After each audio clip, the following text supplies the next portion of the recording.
je m'appelle Frédéric Beaupré, je suis étudiant en doctorat en biophotonique dans le lab de Christian Gagné et Flavie Lavoie. Fait que je vais vous parler comment démarrer et structurer un projet de learning. Parce qu'en fait, on commence à prendre l'information sous first learning, c'est difficile de naviguer comme ça. On est capable de jouer un petit peu à la concept-là, puis peut-être on trouve que la tâche qu'on veut réaliser, c'est de l'explication d'image. Après ça, il y a une autre décision à prendre, quel modèle est-ce qu'on veut utiliser. Ça, c'est une autre décision difficile. Puis en plus de ça, on n'a pas encore commencé à parler des problèmes de gestion de données, gestion de ressources computationnelles et tout ça. Alors, ça peut être un petit peu intimidant et mêlant. Mais, je suggère de suivre 3 trucs ou de garder 3 choses en tête tout au long du projet. Puis la première, selon moi, c'est la plus importante. C'est qu'il faut bien définir la tâche, définir le problème à résoudre, puis bien formuler les questions spécifiques auxquelles on se. Donc, les particularités puis les de la tâche. Les données sont très importantes. Si on a assez de données pour notre même, ça va d'acquérir des nouvelles données, puis si les données qu'on peut acquérir vont être de qualité. Puis finalement, le troisième point est un petit peu plus straightforward, mais c'est tâches, données, puis ressources computationnelles. Là, je sais que vous avez vu des schémas, je pense, similaires avec William ce matin. Mais la première question qu'il faut se poser, c'est que tellement les mots machine learning et deep learning, c'est rendu des buzzwords avec une grande popularité, il faut quand même se demander si on a vraiment besoin du learning. Puis si on est dans un contexte comme celui en haut ici, où est-ce qu'on connaît les règles qu'on doit suivre pour partir d'un input au output désiré, on n'a pas nécessairement besoin du learning. On peut juste y aller avec la programmation traditionnelle. Quand on arrive à penser à du learning, c'est souvent quand on ne connaît pas ces règles-là. Ce qu'on va vouloir faire, par exemple, en machine learning supervisé, c'est donner à un modèle les données en entrée, puis le output qu'on souhaite. Puis ce que le modèle va faire à ce moment-là, c'est apprendre les règles par lui-même. C'est là qu'on rentre dans le machine learning. La distinction entre programmation traditionnelle et machine learning, ce n'est pas juste une question de est-ce qu'on connaît les règles ou non, ça peut aussi être une question d'échelle. Par exemple, si on veut faire une tâche qui est de classifier des emails comme étant spam ou non spam, si on a juste 100 emails à classifier, ce serait raisonnable de demander à quelqu'un, c'est quand même 100 emails, c'est peut-être demander à un étudiant gradué ou quelque chose comme ça s'il veut le faire, mais 100 emails, c'est quand même raisonnable. Fait qu'on pourrait utiliser des méthodes traditionnelles ou juste demander à quelqu'un. Tandis que si on a des milliers et des millions d'emails à classifier, bien là, c'est là qu'on se tournerait vers le learning. Là, même si on décide qu'on veut choisir le learning, on doit encore choisir entre machine learning et deep learning. Là, je vous ai listé quelques-unes des différences entre les deux approches. Mais vraiment, du côté du machine learning, généralement, on a besoin de beaucoup moins de données. C'est des algorithmes et des modèles qui sont plus faciles à implémenter, qui s'entraînent plus rapidement. Puis, c'est aussi une approche dans laquelle les features qu'on pense qui sont importantes de nos données, on va les définir manuellement. Donc, la plupart du temps, prise par un ingénieur qui travaille sur un projet de machine learning, ça va être vers le feature engineering qu'on appelle. Donc, il va jouer avec les features pour essayer d'augmenter la performance le plus possible. Tandis que du côté du deep learning, la grosse différence, c'est que ces features-là, ils sont extraites automatiquement à l'aide d'un réseau de neurones profond. Puis c'est ça qui fait en sorte que le deep learning, c'est une approche qui est plus compliquée à implémenter, plus longue à entraîner, puis ça prend souvent du matériel informatique plus spécialisé, comme des GPU. Puis la plupart du temps, dans les projets de deep learning, on passe beaucoup de temps sur le design, l'architecture des réseaux et l'entraînement des réseaux. N'hésitez pas à m'arrêter si vous avez des questions pendant la présentation. OK, c'est ça. Puis une autre affaire qu'il faut considérer au début d'un problème, c'est déterminer la faisabilité du projet parce qu'on ne veut pas se lancer tête première dans un projet, passer des heures de travaux là-dedans pour finalement se rendre compte que ce n'était pas vraiment faisable selon les contraintes qu'on a. Fait qu'une première chose qu'on doit se demander, c'est en rapport avec les données, est-ce qu'on a assez de données? Surtout si on a un projet de deep learning, parce qu'en deep learning, les modèles sont très, très data hungry, voraces de données. Si on n'a pas assez de données, est-ce qu'on peut en acquérir plus? Est-ce que c'est coûteux d'en acquérir plus? Mais il faut aussi penser aux annotations. Parce que, par exemple, si on veut faire un classificateur de chiens et de chats, c'est quand même simple. Si on veut des données, on peut aller sur Internet pour trouver plein d'images. Si on veut annoter des données, je pense que n'importe qui est capable de regarder l'image et dire si c'est un chien ou un chat. Alors, le coût n'est pas très grand, autant en acquisition de données qu'en annotation ici. Mais si, par exemple, ce qu'on veut faire, c'est segmenter des mitochondries dans des images de neurones, c'est plus compliqué à acquérir des images de neurones. C'est quand même difficile de dire sont où les mitochondries dans ces images-là. Vous êtes au courant. Ouais. Alors, c'est ça, déterminer la faisabilité du côté des données. Puis pour s'aider à commencer aussi, pour pas que ça soit trop compliqué, il faut aller voir des travaux qui ont été faits en rapport avec le problème, s'il y a d'autres personnes qui se sont penchées sur le problème, qui ont été capables de le résoudre. Puis en plus de ça, si c'est le cas, on va pouvoir avoir accès peut-être à du code existant duquel on peut partir ou même des modèles pré-entraînés desquels on peut partir. Puis évidemment, comme j'ai mentionné, il faut aussi considérer les ressources computationnelles si on a accès à des GPU, spécialement si on fait du deep learning. Puis une partie de la faisabilité dont on parle moins, qui est important à penser au début du projet, c'est vraiment l'importance d'être clair à propos de la question, puis d'être clair par rapport à ce qu'on veut que le modèle soit capable de faire. Parce que si je vous donne un exemple d'un modèle qui doit faire de la détection de maladies rares, si par exemple on est très vague à propos de ce que le modèle doit faire, puis on dit on veut juste qu'il soit performant, puis on décide de l'évaluer selon l'exactitude, donc l'accuracy en anglais. Sans trop se poser de questions, on a une population comme ça, puis le modèle est rare parce qu'il est à environ 10% de la population d'intérêt. Puis là, on évalue notre modèle selon l'exactitude. On pourrait aboutir avec un modèle qui n'a rien appris pantoute, qui output pas de maladie tout le temps. Puis juste à cause de notre distribution, on aurait une accuracy, une exactitude de 90%. Ce qui n'est pas utile pour nous, mais si on se fie juste à ça, on aurait tendance à penser qu'il est bon. Donc, bien définir ce qu'on veut que le modèle soit capable de faire au début, c'est important pour déterminer la faisabilité. Donc là, on a déterminé ça, puis on est presque prêt à coder, mais en premier, je vais parler des bonnes pratiques quant à structurer son code.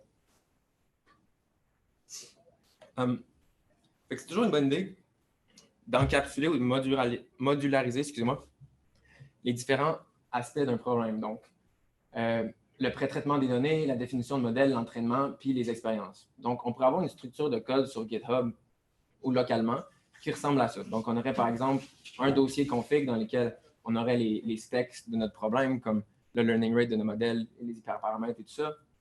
Un folder de data dans lequel on aurait les données elles-mêmes, mais aussi des scripts de pré-traitement. La définition de nos modèles dans un folder modèle, des scripts. Je ne sais pas si vous avez eu le tutoriel de Beluga encore, de Compute Canada. Mais, OK, fait que les scripts SH comme ça va devenir plus clair après ce tutorial-là. Puis finalement, des scripts Python, des modules pour créer les datasets, entraîner les modèles, puis évaluer. Puis là, je porte votre attention à ces deux derniers fichiers-là qui sont vraiment importants. Puis on n'en parle pas tout le temps quand on parle dans des présentations comme ça sur comment structurer son projet de machine learning, mais c'est vraiment important. Puis ça aide beaucoup à éventuellement partager son code puis rendre la reproducibilité plus simple. Ouais. Requirements.txt et readme.md.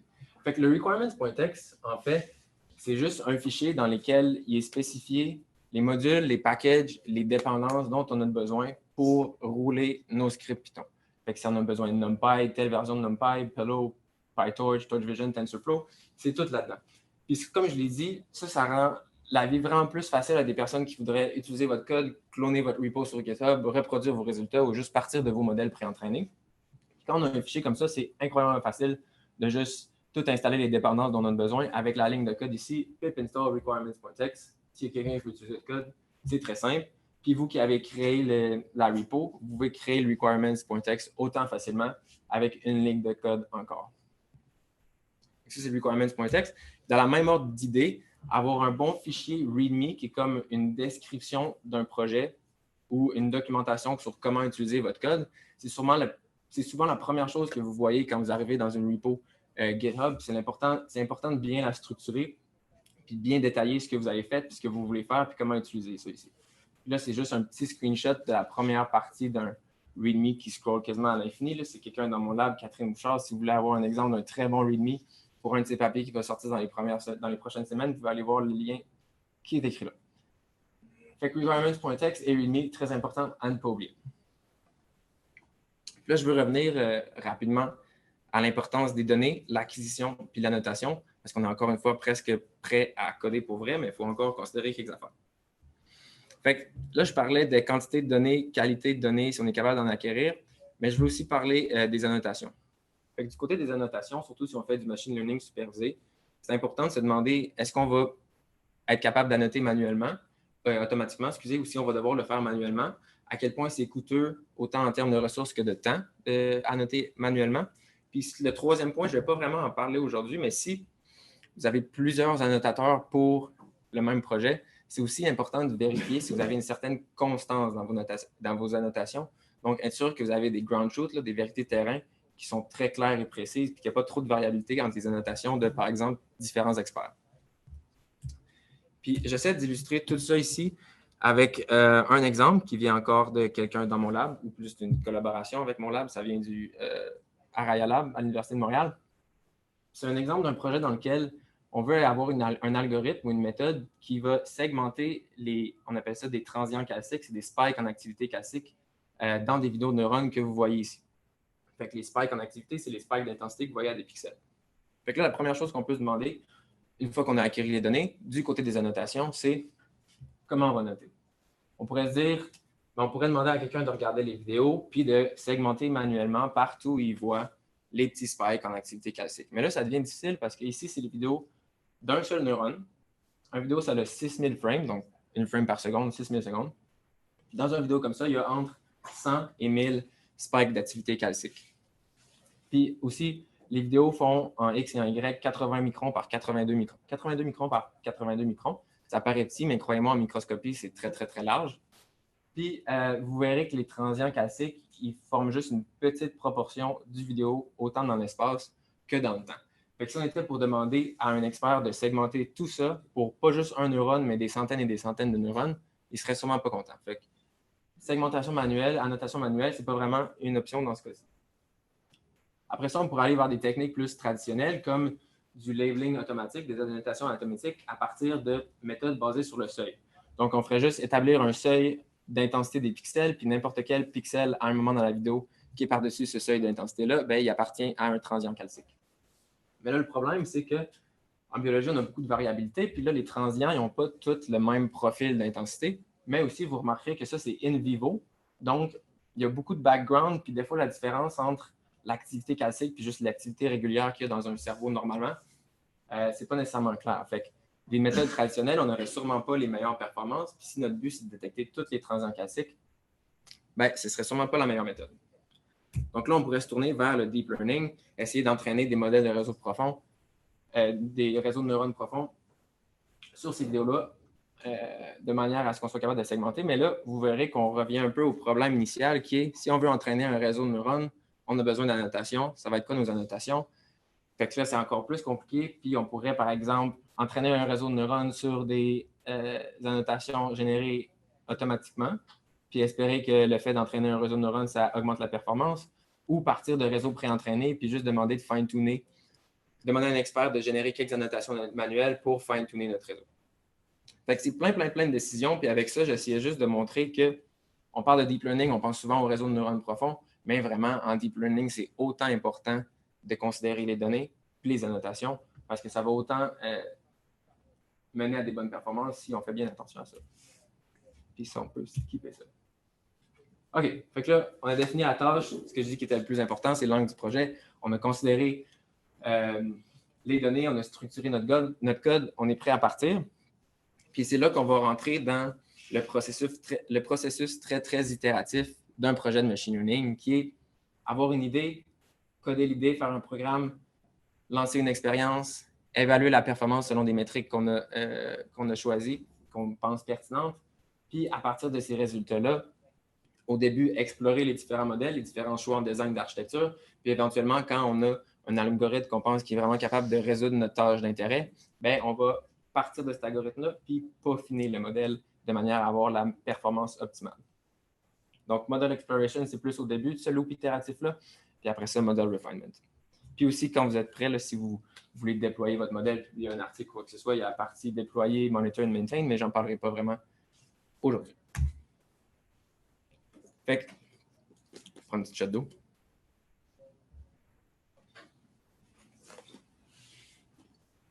Fait que c'est ça. J'ai dit que la première partie de la boucle itérative, c'était exploration de modèles. J'ai dit au début aussi que c'était difficile de choisir un modèle, mais une chose qu'on peut faire, c'est essayer de se comparer à des baselines ou de partir de des baselines, des modèles plus simples ou même la performance humaine, mais les modèles plus simples comme des modèles qui sont disponibles out of the box dans scikit-learn, ça c'est plus du machine learning, ou des modèles comme avec PyTorch et TorchVision, qui a plein de modèles pré-entraînés, desquels on peut partir pour rendre la tâche un petit peu plus simple. Mais overall, ce qui est important, c'est aussi de faire une revue de littérature, comme j'ai dit tantôt, regarder les types de modèles qui sont utilisés pour le problème que vous voulez régler et essayer de partir de là. Puis le meilleur conseil, je pense, que je peux donner quand vous commencez un problème, c'est de partir le premier système relativement rapidement, s'assurer que c'est simple, puis de partir la boucle itérative à partir de là. Fait que partir d'un modèle simple, peut-être résoudre une version simplifiée de votre problème, puis d'augmenter la complexité graduellement. Puis là, j'ai un petit exemple de ça. Ça pourrait ressembler à quoi? La boucle itérative. Puis ça, c'est ma propre recherche. Fait que jugez pas trop. Mais dans le fond, imaginez qu'on veut détecter des anomalies dans des images de protéines synaptiques pour détecter des maladies neurogénératives. Fait que ce qu'on veut faire ici, en termes plus simples, c'est juste qu'on veut avoir un modèle qui est capable de regarder des images comme ça, puis de nous sortir des régions qui sont zoomed in ici, en nous disant, ça, je pense que c'est anormal, tu devrais regarder ça plus en détail. Fait que là, c'est une tâche qui apparaît quand même compliquée, mais on pourrait commencer en faisant une revue de littérature, voir c'est quoi qui est fait typiquement en deep learning avec, pour la détection d'anomalies. Puis là, après une revue de la littérature, on verrait que les meilleures méthodes qui reportent les meilleures performances, souvent, ils suivent ce framework très général-là, où est-ce qu'on va avoir des images en input, un réseau de neurones profond qui va aller chercher les features de nos images, puis après ça, on va aller estimer la distribution d'une manière ou d'une autre, puis mettre un score d'anomalie pour flaguer les images, mais je n'entrerai pas dans les détails de ça, ce n'est pas une présentation de ma recherche, après tout. Mais c'est ça. Fait qu'on part de là, puis ça paraît quand même compliqué. Fait qu'on va peut-être essayer de, à place que de se lancer directement dans les protéines synaptiques, commencer avec un problème plus simple, comme je le mentionnais tantôt. Fait que quelque chose qu'on peut faire, start small and simple, on pourrait essayer de reproduire un résultat d'un papier existant qui s'attaque à un problème similaire au nôtre. Fait qu'on pourrait, par exemple, regarder des papiers qui essaient de résoudre le problème de détection d'anomalies dans un dataset comme Cypher10, qui sont des images naturelles, des images de chiens, de chats, d'arbres, de trocs et ainsi de suite, puis qui utilisent un modèle préentraîné de Torch Vision comme le ResNet 18.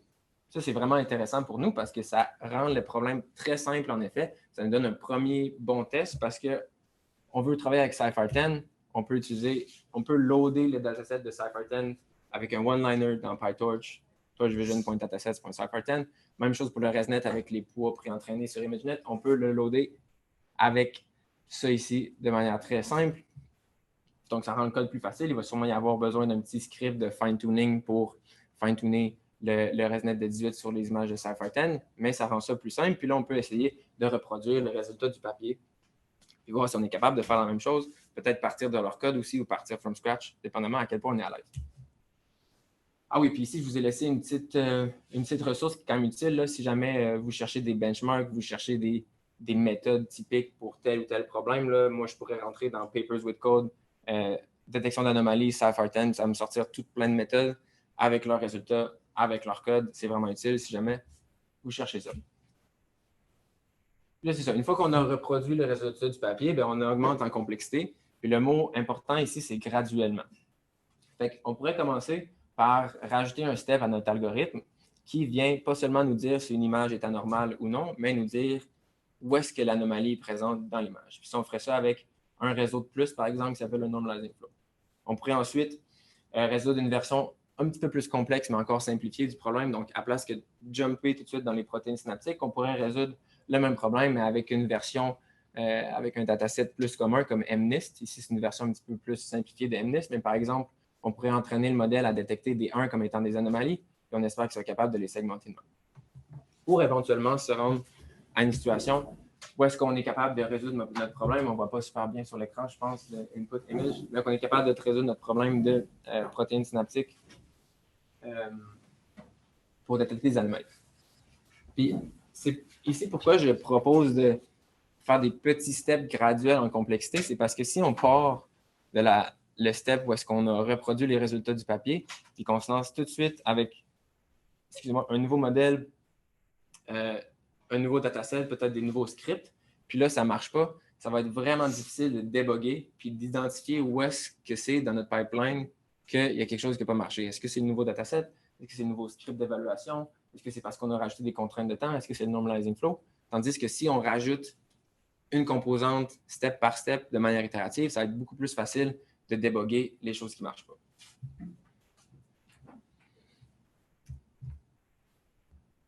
Oups. Puis c'est ça. Une fois qu'on a un algorithme qui est capable de résoudre la tâche d'intérêt qu'on a, on veut évaluer la performance pour guider les prochains steps d'optimisation en termes de performance. Puis là, on est rendu à la partie évaluation de performance, puis je vous ramène à l'exemple de détection de maladies rares pour un peu décrire l'importance de choisir un bon métrique d'évaluation. Je vous ai raconté tantôt que si on utilisait l'exactitude, ici, on aurait 90% d'accuracy, mais ça ne veut rien dire pour nous. Ça ne fait pas ce que le modèle veut qu'on fasse. Un meilleur métrique, ça serait par exemple la précision, qui ici, dans notre cas, nous dit quand le modèle fait une prédiction positive, donc détecte une maladie rare, à quel point il a raison. Quel pourcentage du temps est-ce qu'il a raison. Donc, ça se concentre juste sur les positifs, puis ça ignore les négatifs, ce qui fait un peu en sorte que ça résout le problème d'avoir un déballancement des classes, parce que 90% c'est no disease, puis seulement 10% ce serait disease. Dans un autre contexte où est-ce que, par exemple, ça ne nous dérangerait pas vraiment d'avoir des faux positifs, mais on voudrait seulement être capable de détecter tous les positifs qu'il y a dans le jeu de données, bien, on pourrait utiliser le recall à la place qui nous donne cette information-là. Là, ça, c'est juste 2 exemples. En fait, ça fait 3 avec l'exactitude, mais il y a vraiment une panoplie de métriques pour différentes tâches, différents problèmes. Puis ici, c'est une autre ressource que vous pouvez aller voir pour essayer de vous guider quant à quelle métrique utiliser pour votre problème. OK. Puis ça aussi, je pense que vous l'avez vu ce matin, là, comment splitter les données quand on fait l'évaluation de performance, mais je vais essayer de repasser dessus vite, puis aussi amener des nouveaux points. Fait que vous avez probablement vu que pour l'évaluation, puis en fait pour n'importe quel projet, on veut splitter notre dataset original en 3 sets: jeu d'entraînement, jeu de validation, jeu de test. Jeu d'entraînement, c'est ce sur quoi les données sont entraînées, c'est ce sur quoi le modèle va apprendre les features qu'il pense qui sont importantes. Jeu de validation, c'est une partie du train set qu'on va enlever durant l'entraînement pour valider la performance d'un modèle, essayer d'optimiser les hyperparamètres, trouver le meilleur modèle possible. Puis éventuellement, quand on a le meilleur modèle possible, on le teste sur le jeu de test. Puis en fait, ça c'est bon. Peut-être que vous avez eu des ratios de split différents ce matin. Puis je ne pense pas qu'il y a un ratio qui fit dans tous les cas, mais souvent on fait de quoi du genre 80-20, 90-10, des choses comme ça. Mais c'est important de garder en tête que quand vous êtes vraiment chanceux, vous avez beaucoup de données, peut-être dans les millions de données, ça peut aussi être un split du genre 98-1-1, parce qu'au final, 1% de 1 million de données, c'est quand même 10 000 samples, ce qui est bien assez pour valider et pour tester. Moi qui est en biologie, j'aimerais beaucoup ça, avoir 1 million d'images, mais je suis loin de ça. Puis là, une autre question, c'est pas seulement le ratio de split, mais les techniques de splitting. Fait, la technique la plus naïve, c'est sûrement, mais aussi la plus simple, c'est partir de notre dataset original, puis juste tout shuffler ensemble, puis après ça, faire notre split, train valide. Ici, j'ai juste mis train test, là, mais shuffler, faire notre split après. Là, il y a des problèmes qui peuvent arriver par rapport à ça. Le premier problème, c'est si, par exemple, c'est un peu un contexte similaire aux maladies rares, l'exemple de maladies rares que je mettais tantôt, mais je suis revenu aux chiens et aux chats. Imaginez qu'on a un dataset de 5000 images, 4000 images de chiens, 1000 images de chats. On shuffle de manière random, puis après un split. Quelque chose qui pourrait arriver, c'est que dans notre train set, on est vraiment malchanceux, puis on en a juste des images de chiens. Là, évidemment, notre modèle ne peut rien apprendre sur les chats. Il va être pourri quand il va voir des chats à test time. Première issue. La deuxième, c'est juste à cause de la distribution de nos données, on a 90% de chiens, 10% de chats. Si on se ramasse avec un test set, encore une fois, avec 900 images de chiens, 100 images de chats, on peut avoir un modèle qui va tout le temps classifier chien, puis il va avoir 90% d'accuracy, même s'il est poche. Qu'est-ce qu'on peut faire dans ce cas-là? Première chose qu'on peut faire, c'est un split stratifié qui cherche à maintenir la distribution des données dans chacun de nos sets. Fait que si, admettons, on a 90%, 10%, il va y avoir 90% dans le train, test, valide. Mais ça ne résout pas le problème numéro 2 par rapport au débalancement des classes, mais quelque chose qu'on peut faire, c'est juste aller chercher à rebalancer les classes en downsamplant la classe majoritaire ou upsamplant la classe minoritaire, ou si c'est possible, juste aller acquérir plus de données de la classe minoritaire, dans ce cas-ci, les chats. Oui. On va balancer les données qui sont débalancées. On balance les données d'entraînement. On ne peut pas balancer les données parce que c'est des données que la modèle n'a pas observées. Ouais. Puis, ici, par exemple, on a 900 données de chiens, puis 100 de chats. Il ne va pas performer très bien. Ouais, si dans le test, vous n'êtes pas capable de vérifier si vous avez une bonne distribution des classes, une chose à faire, ce serait aussi de, si, mettons, vous regardez l'exactitude, pourriez regarder l'exactitude par classe pour voir si sur les chiens, c'est quoi son accuracy. En classification binaire, c'est pas tant utile, là, mais classification multiclasse, par classe, l'exactitude, ça peut vous donner plus d'informations sur la performance du modèle. Ouais. Puis, validation croisée, je ne sais pas si vous avez vu ça ce matin. Si vous avez vu ça ce matin, je vais les skipper. Vous n'avez pas vu ça ce matin? OK, bon. Fait que validation croisée, c'est plus par rapport au jeu de validation. Pour optimiser les paramètres du modèle, ce serait bizarre de parler de split sans parler de validation croisée. En fait, ce qu'on veut faire, c'est qu'on veut éviter les cas où est-ce que dans notre jeu de validation, on serait malchanceux, puis on aurait par exemple des images ultra faciles à classifier ou des images vraiment difficiles à classifier ou juste, encore une fois, débarrassement des classes ou des choses comme ça. Ce qu'on va chercher à faire, c'est qu'on va splitter, excusez-moi, notre jeu d'entraînement en K-fold, K-plis. Fait que si c'est un exemple de 5 plis, 1, 2, 3, 4, 5, puis ce qu'on va faire pendant l'entraînement, c'est qu'on va faire 5 itérations. Dans la première itération, on va entraîner sur ces 4 plis-là ici de nos données, puis valider sur celui-là. Ensuite, ces 4-là, puis valider sur le bleu. Et on fait ça 5 fois, puis ça fait varier notre jeu de validation, puis ça essaie d'éviter les cas justement où est-ce que notre jeu de validation n'est pas représentatif, où il est trop difficile, où il est trop facile. Puis la performance finale de notre modèle, ce n'est pas la performance de seulement un de ces plis-là, c'est la performance moyenne sur les 5 plis. Puis au final, on va faire ça pour plusieurs modèles avec des hyperparamètres différents. Puis le modèle qu'on va juger le meilleur, c'est lui qui a la meilleure performance moyenne ici. Fait que ça, c'est la validation croisée. Puis finalement, quelques dernières lignes directrices pour splitter les données, c'est que, en fait, je parlais de jeu de validation, fait que je vais y aller avec la validation. Là. Si on a un algorithme, un modèle avec plusieurs hyperparamètres à optimiser, donc learning rate, peut-être weight decay, nombre de couches, si on a vraiment beaucoup de hyperparamètres, c'est souvent mieux d'avoir un jeu de validation plus large que petit. Puis, même ordre d'idée un petit peu, là, quand on a des modèles très larges, très complexes, ils sont beaucoup susceptibles de surapprendre si on a beaucoup plus de paramètres dans nos modèles qu'on a d'échantillons dans notre jeu de données. Fait que plus on a des modèles gros et complexes, plus on veut avoir un jeu de données qui est grand, ou du moins le plus grand possible, selon nos contraintes. OK. Oui, OK. Alors ça, c'est un peu la boucle. On est revenu, j'aimerais ça avoir le schéma, là, mais en fait, du côté de encore plus peaufiner le modèle puis améliorer la performance, une autre chose qu'on pourrait regarder pour essayer de guider nos choix pour optimiser, c'est de regarder le biais puis la variance. Donc, le biais puis la variance, c'est des termes utilisés en machine learning. Quand on a un haut biais, c'est aussi traduit par du underfitting, où est-ce que le modèle n'a pas été capable d'apprendre les features pertinentes des données, puis il nous donne, par exemple, une frontière de décision qui ressemble à ça, puis il ne serait pas capable d'avoir des bonnes performances. Ça, c'est high bias, donc underfitting. Haute variance, c'est le contraire. Ça arrive justement dans la description que je viens de donner. Ça m'a fait perdre mon... Non, pas de stress, oui. Ouais, ça.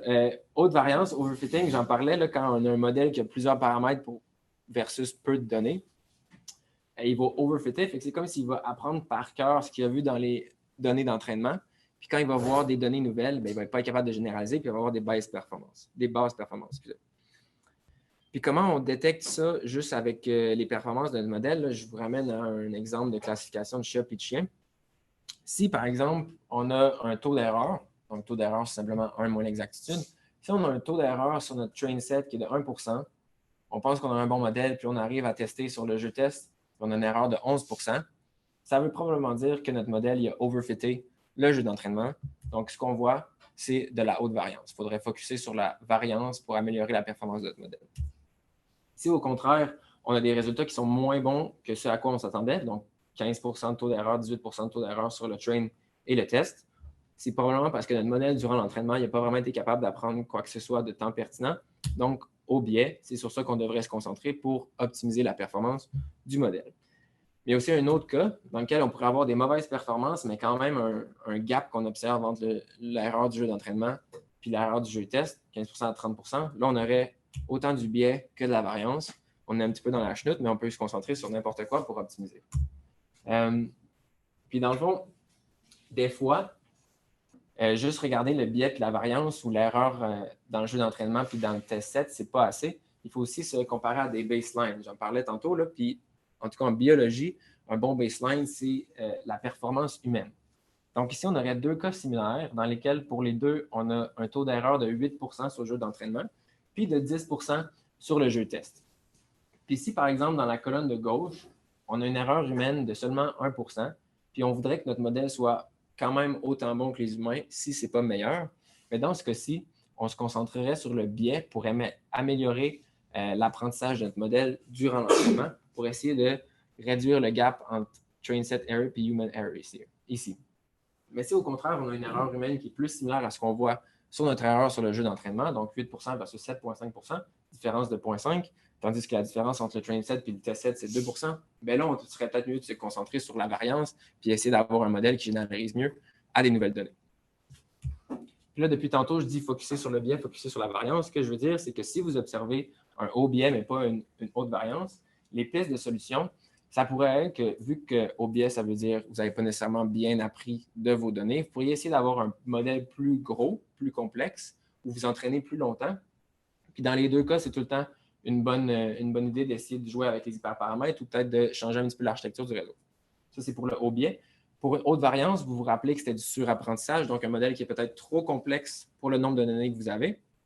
Fait que dans ce cas-là, si vous observez ça et vous voulez augmenter la performance, il faudrait se concentrer sur peut-être augmenter le size de votre dataset, si c'est possible, ou utiliser des techniques de régularisation que vous allez peut-être voir dans d'autres tutoriels pour mitiger les effets du surapprentissage. Puis encore une fois, jouer avec l'architecture ou les hyperparamètres. OK. Une autre chose que vous pourriez observer en termes de performance, c'est 5 minutes. OK, good. Puis, une autre chose que vous pourriez observer en termes de performance qui n'est pas nécessairement ce à quoi vous attendiez, c'est que vous pourriez avoir un mismatch entre vos données d'entraînement puis vos données test. Fait que, imaginez un contexte où est-ce que vous aimez vraiment les chats, vous développez une application mobile qui cherche à classifier les chats, puis les images que vous avez des utilisateurs dans votre app mobile, ils ressemblent à ça. Fait que vos utilisateurs ne sont pas capables de prendre des photos pour une raison ou une autre. Mais vous avez aussi accès à un jeu de données qui vient des chats venant de des pages web qui sont beaucoup plus claires. Puis là, par exemple, si vous avez ces deux jeux de données-là, mais ce qui vous intéresse vraiment, c'est d'avoir une bonne performance sur cette distribution-là ici, vous avez un peu un dilemme. Fait que vous pouvez faire deux choses. Soit vous entraînez sur ça, mais là, le problème, c'est que vous avez juste 5000 images versus l'autre dataset, vous aviez 100 000 images. Fait que vous n'allez sûrement pas apprendre tant que ça juste en entraînant là-dessus. Mais si vous entraînez là-dessus, ben, vous allez tester sur le dataset qui vous intéresse, mais la distribution test va venir d'une distribution différente de ce sur quoi vous avez entraîné. Donc là, il y a quelques options qui se proposent, Ouais, fait que la première option, c'est de mettre les deux datasets ensemble pour avoir un gros dataset de 105 000 images. Puis, une fois qu'ils sont merged, de les splitter en train, valid et en test. Mais là, le problème, c'est qu'on se rappelle, mais en fait, l'avantage, c'est que vous avez des distributions plus ou moins similaires, surtout si vous avez fait attention à comment vous splittez vos données. Vous avez des distributions plus ou moins similaires en train, valid et test. Ça, c'est l'avantage. Mais le désavantage, si vous vous rappelez, c'est qu'on est vraiment intéressé à la performance là-dessus. Puis il y a des bonnes chances que dans votre valide ou dans votre test, ben, la plus grosse partie des images, ce soit des images qui proviennent du test set, du training set sur lequel vous accordez peu d'importance. Fait que vos métriques d'évaluation, ils ne vont pas être vraiment représentatifs de ce que vous voulez que votre modèle soit capable d'accomplir. Fait que l'option numéro 2, que je pense qui est meilleure, c'est de s'assurer d'avoir un training set dans lequel vous avez les deux distributions. Donc, les images provenant des pages web, autant que les images provenant de votre application mobile, mais d'avoir dans le validation set puis dans le test set seulement des images qui proviennent de votre application mobile parce que c'est ça sur quoi vous voulez vraiment avoir une bonne performance. Puis je pense que ça fait une bonne conclusion là, sur le fait que c'est important dès le début de bien être spécifique puis de bien être clair à propos de ce que vous voulez que votre modèle fasse, de la réponse que vous voulez donner à votre question scientifique, puis de votre tâche pour vraiment être plus facilement guidé puis pour que les étapes de choix de design, de choix d'architecture, tout ça soit plus simple après ça. Ça en est juste un exemple de ça. Puis, il y a plein d'autres méthodes. Là. Vous pourriez aussi essayer d'appliquer un blur à ces images-là de manière à ce que les distributions soient plus similaires ou des opérations comme ça, mais il faut tout le temps faire attention à ce que les opérations que vous faites sur les images soient les mêmes pour toutes les train validate test set. Ouais, petit check. Bien joué. Donc, c'est ça. J'ai un peu fait cette slide de conclusion-là, mais vraiment, je veux encore dire que la partie la plus importante pour partir votre projet ici, c'est de bien définir la tâche pour que les étapes suite à ça soient beaucoup plus simples. Déterminer la faisabilité, c'était votre code base avec un README ou requirements.txt, puis de vraiment suivre le processus itératif des projets de machine learning, puis de bien évaluer selon les bons métriques, faire les data splits et ainsi de suite. Et c'est tout ce que j'avais pour vous aujourd'hui. Merci bien.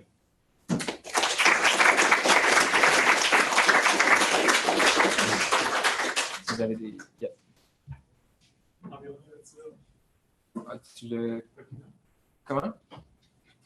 Opinion. Tu as parlé de requirements, puis je sais juste que c'est une facile. Ouais, je pensais que tu allais peut-être les couvrir dans Beluga. Ok, non, excuse. Mais, non, pas trop, pas trop. Mais dans le fond, ouais, les parties requirements.txt, là, quand vous installez des packages pour Python et tout ça, ça se fait souvent dans des environnements virtuels. Et moi, je travaille beaucoup sur Beluga, justement. Puis là-dessus, les Python Virtual Env, c'est pas mal ce qu'il y a de mieux.